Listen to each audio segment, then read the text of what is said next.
প্রেম দেহাতীত।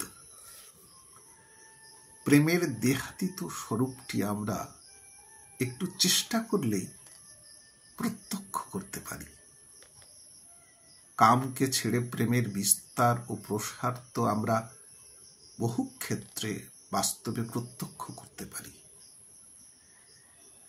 ইষ্টপ্রীতি, পিতৃমাতৃভক্তি, গুরুভক্তি, ভ্রাতা ভগ্নীপ্রীতি, সন্তান বাৎসল্য, আত্মের নিঃস্বার্থ সেবা, সতীর পতি প্রেম, রুগ্না স্ত্রীর প্রতি স্বামীর প্রেম ইত্যাদি কত দৃষ্টান্তই তো আমরা চারপাশে দুর্লভ হলেও মাঝে মধ্যে দেখতে পাই। প্রেমকে দেহভিত্তিক অবশ্যই হতে হবে, এ কথা কে বলল?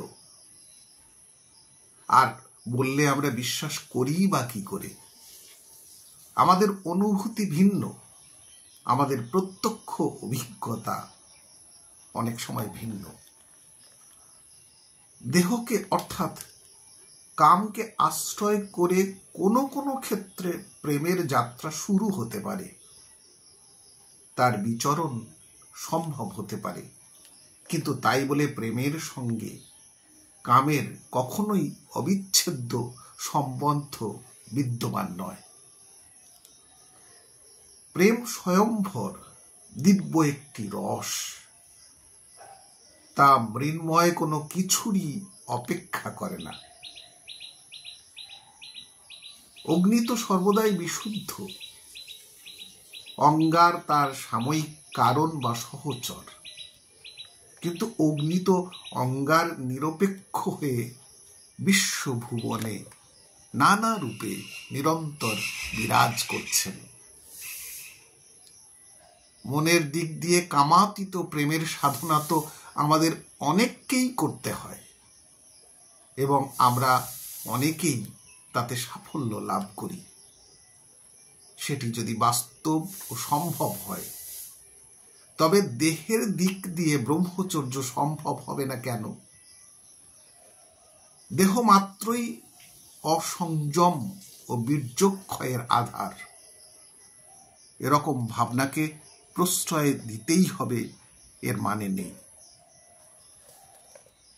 কামাতীত প্রেমের সাধনা অতি সুকঠিন, কারণ কামনা নেই, স্থূল কোনো প্রাপ্তি তৃপ্তির সম্ভাবনা নেই, তবুও ভালোবাসি, এটি অত্যন্ত কঠিন ব্যাপার।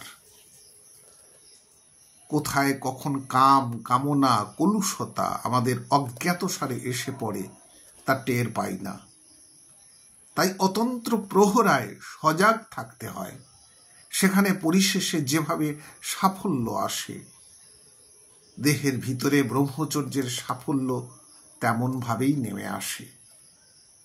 মুনি ঋষি থেকে শুরু করে আমাদের মতো সাধারণ মানুষ পর্যন্ত সকলকেই ব্রহ্মচর্যের এই ক্ষুরোধার যাত্রা পথে কম বেশি লড়াই দিতেই হয়। তবে পূর্ব সংস্কার যার যত পরিশুদ্ধ এবং ঐকান্তিকতা যার যত প্রবল, তার লড়াই তত রহস্য এবং সহজ হয়। বীর্য ধারণের সঙ্গে প্রেমের সুগভীর সম্পর্ক। যিনি যত বেশি বীর্য ধারণক্ষম, তার প্রেম তত সুগভীর ও সুদূর প্রসারী। বীর্যক্ষয়ের সঙ্গে সঙ্গে প্রেম ও কর্পূরের মতো উবে যায়। প্রেম মানে বাহ্যত পারস্পরিক আকর্ষণ। রজবীর্যের স্থূল আদান প্রদানের পর অনিবার্যভাবে হৃদয়ের সূক্ষ্ম আদান প্রদানে ভাঁটা পড়ে। দৈহিক মিলনের সঙ্গে সঙ্গে মানসিক, প্রাণিক ও আত্মিক আকর্ষণ শিথিল হয়ে আসে। দৈহিক মিলনকে প্রতিহত করতে পারলে সূক্ষ্মতর পথসমূহ ক্রমশ উন্মোচিত হয়। প্রেম তখন সর্বত্র ছড়িয়ে পড়ে, উপচে পড়ে। ব্যক্তি বিশেষে তখন তা আবদ্ধ হয়ে থাকে না। নরপরশুরা ধর্ষণের পর জিঘাংসায় প্রমত্ত হয়ে ওঠে। তাদের প্রেম গোষ্পদ বাড়ি তুলল। খবরের কাগজ খুললে এই সংবাদ তো আমরা অহরহ দেখতে পাই। এর মনস্তাত্ত্বিক দিকটি হল পাপ বোধ, পাপের সঙ্গিনীকে পৃথিবী থেকে বিলুপ্ত করে, সাক্ষ্যকে অবলুপ্ত করে দিয়ে নিজের পাপ লিপ্ত দেহকে নিষ্কলুষ করার ব্যর্থ প্রয়াস পায়। অপরপক্ষে নরদেবতারা বীর্য ধারণে সমর্থ হন। তাদের প্রেম প্রশান্ত মহাসাগরীয় জলধির অতল জল সদৃশ। নরপশুদের মিলন ক্ষণিকের, নরদেবতাদের মিলন শাশ্বতকালের। নরপশু আপাত মধুরতার ফাঁদে পড়ে বিষ পান করে, নরদেবতা আপাত বিস্বাদ সামগ্রীকে সম্বল করে অমৃত আহরণে প্রযত্নশীল হয়ে সার্থকতা লাভ করে। যে প্রেমকে বিরাট ও সুগভীর হতে হয় তাকে অবশ্যই চিন্ময় ও দেহাতীত হতে হয়, তা মৃন্ময় ও দেহভিত্তিক হলে চলে না। কারণ অসীমের ইশারা অসীমের ইশারা জড়ের আধার ধারণ করতে পারে না, ভেঙে যায় বা উপছে পড়ে। রাসলীলায় যে প্রেম তা সুবিশাল ও সুগভীর। পুরুষোত্তম শ্রীকৃষ্ণচন্দ্রের প্রেম। সহস্র সহস্র গোপীকে তিনি একই সঙ্গে ভালোবেসেছেন, প্রেম ভরে আলিঙ্গন দিচ্ছেন।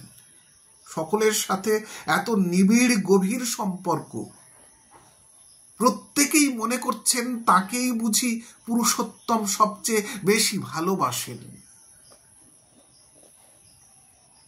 এই প্রেম যদি দেহজ হতো তবে মানুষ শ্রীকৃষ্ণচন্দ্রটিকে আর খুঁজে পাওয়া যেত না। দুজনের ভালোবাসার টানাটানি ও রেশারেশির মধ্যে পড়ে সপত্নী কলহে স্বামীর প্রাণ ওষ্ঠাগত হবার মতন অবস্থা তৈরি হতো।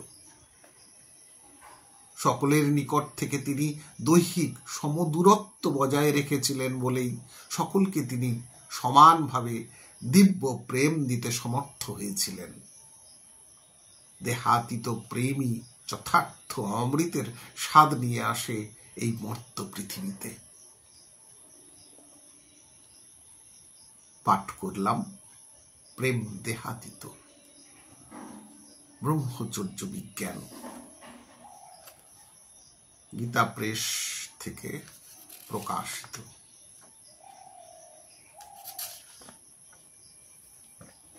ভালো থাকুন সবাই, সুস্থ থাকুন, সুন্দর থাকুন।